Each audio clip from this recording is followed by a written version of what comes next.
Díomh a chuirde agus bhfuair géad fáilte go chlór eile de fad is farsing, Lumhain, Lisa ac an bhreth. Agus Lumhain, Ola Call. So I started school in Cork and I started speaking Irish. And I suppose I was quite young, so I didn't really realise that when I left the classroom I kept speaking Irish. And my mum had to explain to me, that people around in the shops and stuff didn't really speak Irish. And then we moved to Dublin when I was about 8, and I continued going to Gael school.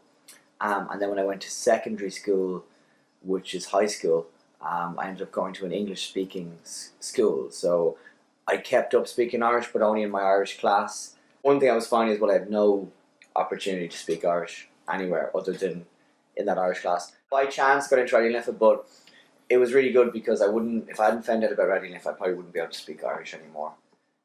If there's not a lot of stuff happening outside of the classroom through Irish, it's just seen as the language that you're speaking in the classroom.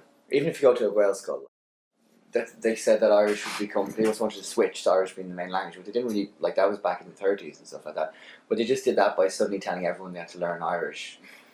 They never had a plan or anything like that, and they never really respected what the Gaeltacht communities were about.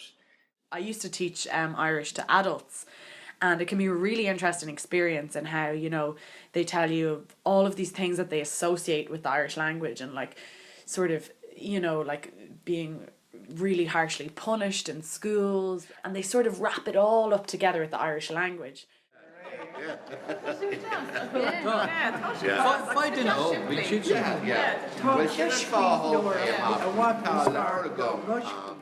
think that the education system was very successful in impressing on people the idea that they should be fluent in Irish, but not successful in actually making them fluent, so people just come out with this guilt. They just did Irish language in writing in school, and they learned very little about speaking the language. And it wasn't fashionable to speak Irish. You were sort of looked down on.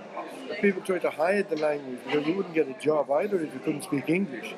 So historically it was very difficult. So when I left school, that was the end of the language, even though I loved it at school. But the basic sort of undercurrent of shame hasn't disappeared totally. There's no facility for Irish by the government. They don't provide it properly. But they don't actually then spend any money on it. They don't divert resources from anything else, because that would not be that popular either. It's all very tokenistic.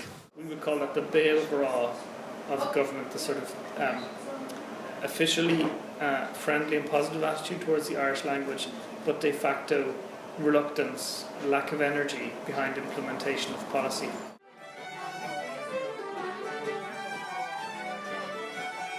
Not the last government anyway. They seem to want to get rid of us Irish speakers.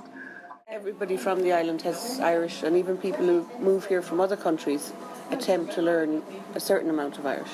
Some do a good job, but some don't, but at least they try. What I have noticed in the past few years actually is a lot more Irish people who come to the island trying out their bit of Irish that they'll learn at school and wanting to learn Irish, more so than years ago. So maybe we're getting more proud of our heritage and our language, hopefully. The pressure on the Gaeltacht areas is extremely large, and there is a need for the government to take action there to do the best to ensure that the most precious cultural thing we have in Ireland and the place where it has continued in use unbroken for over 1,000 years, that's not lost. It'll never be what the Constitution says it should be. Never, ever. It'll never come back as the first language of the state. If we can become proud of it, rather than resentful of it, proud of it and say, no, we're not going to let it go, because if we do, we're letting go part of what we are. If you could get that across to people, then it'll survive, and be sure of surviving. Because the day we let Irish go, then we're in trouble.